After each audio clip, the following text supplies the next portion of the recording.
যখন সিরাজ শিকদারকে শেখ মুজিবুর রহমানের সামনে নেওয়া হলো, তখন সে বলেছিল আপনার ছেলেকে ব্যাংক লুট করতে বন্ধ করেন, আপনার নেতাকর্মীদেরকে লুটপাট করতে বন্ধ করেন।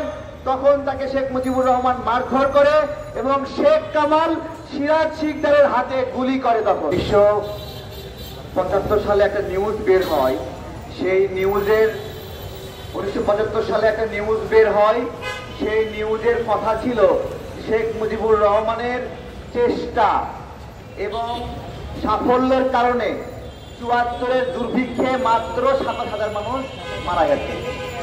মানে কেবলমাত্র শেখ মুজিব শাসন করেছে, তাই মাত্র ৭০,০০০ মানুষ ৭৪ সালে মারা গেছে দুর্ভিক্ষে।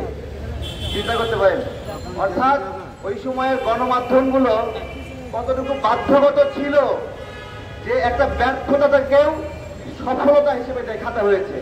বাস্তবে ওই দুর্ভিক্ষে প্রত্যক্ষভাবে ১ লক্ষ মানুষ এবং পরোক্ষভাবে প্রায় ৪.৫ লক্ষ মানুষ মারা যায়। এখন প্রশ্ন হলো যে দুর্ভিক্ষ ৭৪ সালে কেন হলো? ৭১ সালে যুদ্ধ, দুর্ভিক্ষ হলে ৭২-এ হবে, ৭৩-এ হবে, ৭৪-এ হবে কেন? এইটা সিরাজ শিকদার বলে গিয়েছিল এবং তার পরবর্তীতে তাকে হত্যা করা হয়, হাতে হ্যান্ডকাপ পরা অবস্থায় ছিল। বাংলাদেশের প্রথম ক্রস ফায়ারের সূচনা শেখ মুজিবের হাত দিয়ে হলো।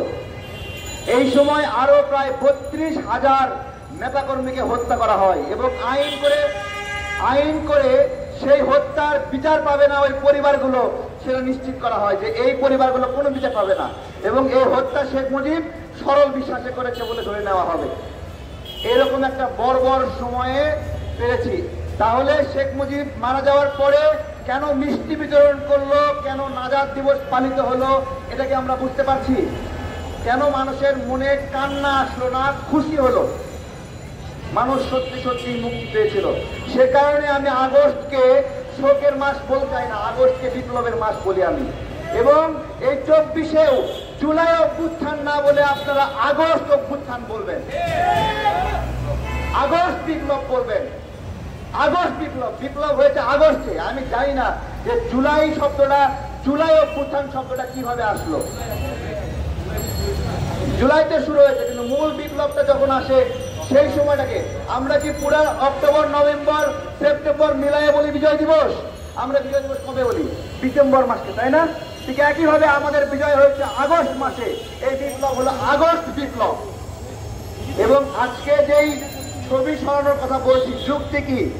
হাসিনা তার বাপের পরিচয়ে যে আমি শেখ মুজিবের মেয়ে, শুধুমাত্র এই একটা ডায়লগে গত 15 বছর শাসন করছে।